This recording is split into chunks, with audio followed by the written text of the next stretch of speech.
It's a banking bailout that the bank's own customers are being asked to pay for. People in Cyprus have been queuing to try to get their cash after learning of government proposals for a levy on their deposits to rescue struggling Cypriot banks. One man even threatened to bulldoze his way in.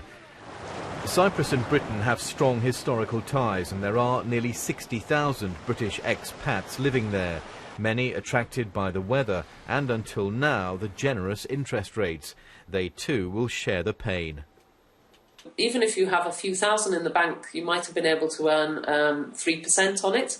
Okay, you get taxed on that, but it was certainly a more attractive proposition than keeping it in a UK bank account. But now, of course, we realise high reward is always high risk. There's always two sides to that coin.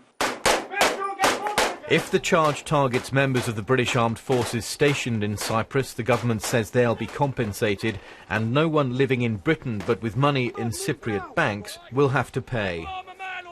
For people serving in our military, people serving our government out in Cyprus, because we have military bases there, we are going to compensate anyone who is affected by this bank tax. People who are doing their duty for our country in Cyprus will be protected from this Cypriot bank tax.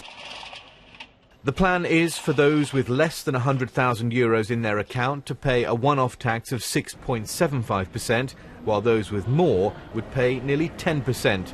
The Cypriot government is due to vote tomorrow on the proposals. The president has warned that refusing to pay would lead to the collapse of the country's banks.